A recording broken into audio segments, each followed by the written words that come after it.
Good evening, कैसे हैं आप सब। जय हिंद। आज का हम लोग का टॉपिक है, जिस वैकेंसी का हम लोग बहुत इंतज़ार कर रहे थे वो वैकेंसी फाइनली झारखंड कर्मचारी आयोग जो है माइंस इंस्पेक्टर का झारखंड का वैकेंसी आ गया है, जिसको हम लोग बहुत दिन से वेट कर रहे थे। इस वैकेंसी के बारे में हम लोग पूरे डिटेल में जानेंगे। साथियों, आप लोगों से एक रिक्वेस्ट है कि जो भी मेरे चैनल पे नए हैं वो प्लीज़ चैनल को लाइक और सब्सक्राइब कर दें, ताकि उससे एक मोटिवेशन मिलता है। उसके लिए मैं आप लोगों के लिए नया नया वीडियो लेके आता रहूँगा।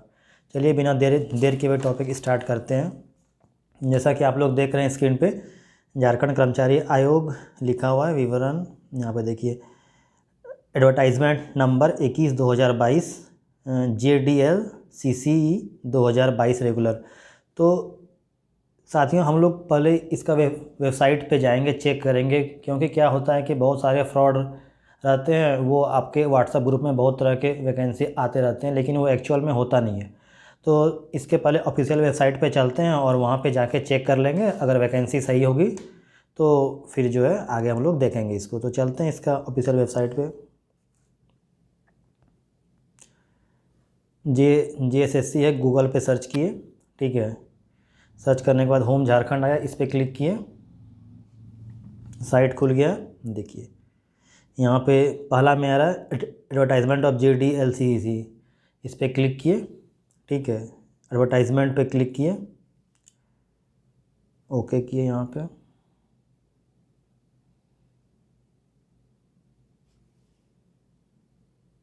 डाउनलोड हो रहा है, देखिए ओपन हो गया।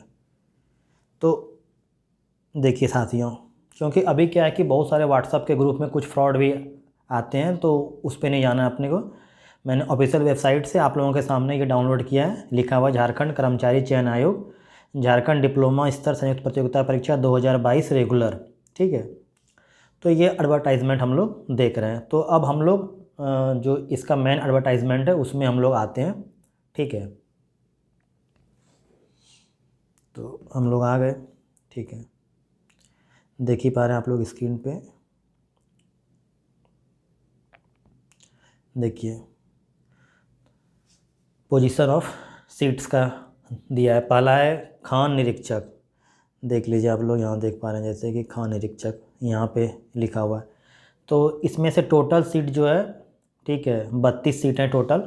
तो उसमें से 13 सीट जो है ओपन के लिए है, जो OBC हैं, ठीक है, उनके लिए 3 सीट है। जो SC और ST हैं उनके लिए 4 सीट है, और ST के लिए 9 सीट है।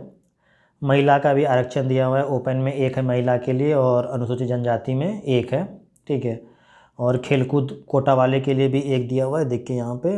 और अंधापन और कम दृष्टि, जो भी अंधपन है उनके लिए भी 1 सीट दिया है। बहरापन और जो बॉडी से काम नहीं कर पाते हैं उनके लिए कोई सीट इसमें नहीं दिया है। मतलब टोटल सीट हम लोग के लिए 32 है। तो साथियों, इसमें से मैंने UR OBC SC ST का सीट और EWS का सीट के बारे में मैंने बता दिया, ठीक है। अब आगे बढ़ते हैं। उसी की तरह मैकेनिकल का भी दिया हुआ है, 19 सीट है टोटल। और मोटरयान निरीक्षक का भी 44 सीट है। स्ट्रीट लाइट इंस्पेक्टर का 55 सीट है। पाइपलाइन इंस्पेक्टर का 16 सीट है। तो अलग अलग सीट्स इसमें दिए हुए हैं, ठीक है। तो अब मैं जो है इसमें से खान निरीक्षक का बात करते हैं। खान निरीक्षक जो है वो ग्रुप B का पोस्ट है। ग्रुप B में ये नॉन गैजेटेड है। ग्रुप B में भी गैजेटेड होता है, लेकिन ये नॉन गैजेटेड का पोस्ट है। जो सैलरी है इसका जो बेसिक है 35,400 है। तो साथियों, मैं इसमें बताना चाहता हूँ कि सैलरी पे कैसे होता है। जैसे ये सैलरी है 35,000 है, तो 35,400 है। तो इसमें से क्या होगा, प्लस DA आएगा, प्लस बहुत सारे अलाउंस हैं जैसे HRA, ठीक है। और बहुत सारे अलाउंस मिला के अप्रॉक्स जो है इसमें से आपको मोटा मोटी 80,000 के आसपास सैलरी जाएगी, ठीक है। अब इसके लिए क्वालिफ़िकेशन क्या क्या दिया हुआ है। तो क्वालिफ़िकेशन जो है डिप्लोमा होना चाहिए AICTE से जो अप्रूव हो, ठीक है। और जो है इसमें से लिखा भी है कि जो उच्च योग्यताधारी, मतलब जो डिग्री होल्डर हैं, वो भी इसमें अप्लाई कर सकते हैं साथियों। तो जैसे डिग्री होल्डर के लिए तो माइंस ऑफिसर का सीट आता है, असिस्टेंट माइनिंग ऑफिसर का आता है, ठीक है, वो डायरेक्ट बीटेक वाले भरते हैं, उसमें वो गैजेटेड पोस्ट रहता है साथियों। लेकिन जो खान निरीक्षक है, माइंस इंस्पेक्टर है, वो भी जो है मतलब ये डिग्री वाले भी भर सकते हैं, उनके लिए अलाउ किया है। इसका अच्छा खासा सैलरी है साथियों, ठीक है। और एक बार अगर आप खान निरीक्षक में चले गए तो कुछ दिन के बाद आप अधिकारी में भी प्रमोट हो सकते हैं, ठीक है। पे लेवल 6 मैट्रिक्स का दिया ही है, ठीक है। तो अब जो है इसमें और भी बहुत सारे यांत्रिक हैं, अभी मैं उसका बात नहीं करूँगा, मैं सिर्फ माइंस का ही इंस्पेक्टर का बात करता हूँ, ठीक है।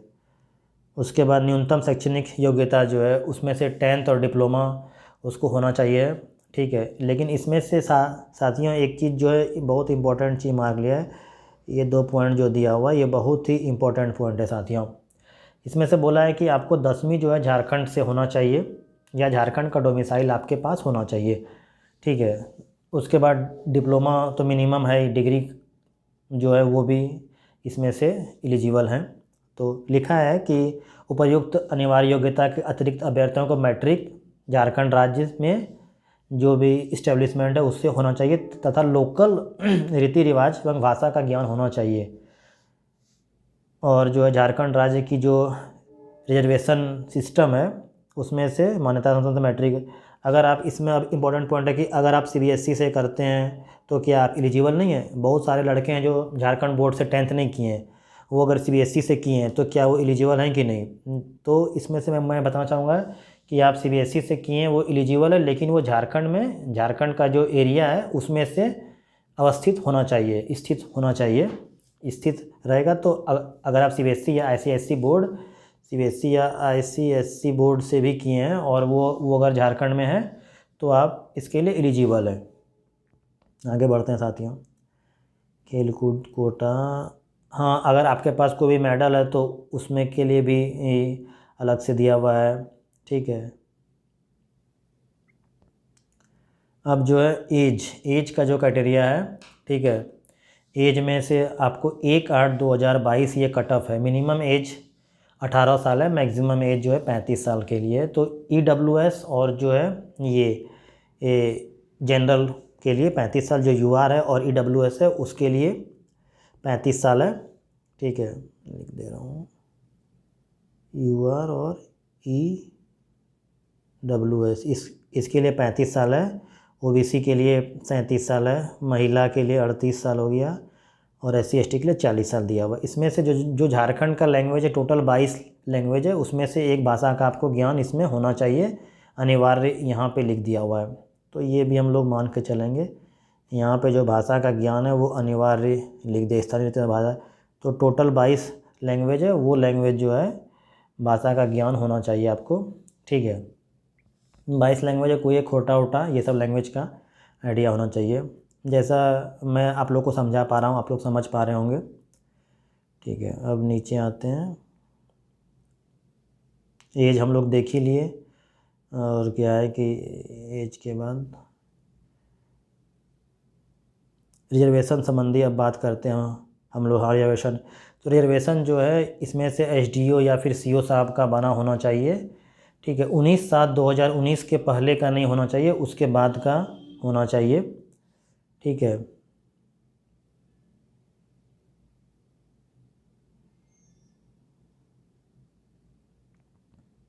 देखिए ये बोल रहा है 2/6/2016 अगर एसडीओ साहब बनाते हैं, नहीं तो कार्मिक सुधार राजभाषा जो है आपको यहाँ पे देखिए 19/7/2019 आने का समय अंचलाधिकारी मतलब सीओ साहब से निर्गत ये होना चाहिए, ठीक है।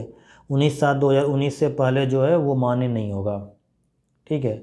तो इसमें क्लियरली लिख दिया 19/7/2019 के बाद होना चाहिए, ठीक है। जो भी यूआर के लिए उसको तो प्रमाण पत्र की ज़रूरत नहीं है, लेकिन जो ओबीसी SC ST है उनको जो कास्ट सर्टिफिकेट के लिए 19/7/2019 के बाद का सीओ साहब का चलेगा, ठीक है। जैसा कि मैं आप लोग को समझा पा रहा हूँ, ईडब्ल्यूएस का तो पता ही है। मैं इसका एक डिटेल वीडियो जब फॉर्म भरने का डेट आएगा तो मैं कैसे कैसे क्या फॉर्म भराएगा उसका भी डिटेल वीडियो मैं आप लोग के लिए लेके आऊँगा, ठीक है। इसका जो है फ़ीस भरने के लिए जो फ़ीस है 100 रुपया है, ठीक है। फॉर्म भरने का डेट जो है, फॉर्म भरने का डेट 12/12/2022 से स्टार्ट है, शुल्क 100 रुपया, ठीक है। और जो है इसका जो है फॉर्म भरने का डेट जो है 12/12/2022 से स्टार्ट है और एंड डेट जो है 11/1/2023, मतलब जनवरी में 2023 तक है। 14/1/2023 तक आप जो है इसको फ़ीस उस सबमिट कर सकते हैं और फाइनल जो है 17/1 जो है 17/1 तक आप फ़ोटो वोटो फाइनल इसमें सबमिट कर सकते हैं। यहाँ पे पूरा दिया हुआ है, देखिए पूरा एज का यहाँ पे दिया हुआ है, ठीक है। 50 को भुगतान करने की तिथि 14/1/23 का है और फ़ोटो 17/1 तक। 18/1 से 22 तक ऑनलाइन आवेदन पत्र में अशुद्धि, मतलब 18/1 से 22 तक आप लोग कर सकते हैं, उसके बाद जो है डेट ख़त्म हो जाएगा। तो साथियों मैं इसका एक डिटेल वीडियो भी लेके आऊँगा फॉर्म भरने का जब डेट आएगा। अभी तक के लिए इतना ही। जय हिंद साथियों।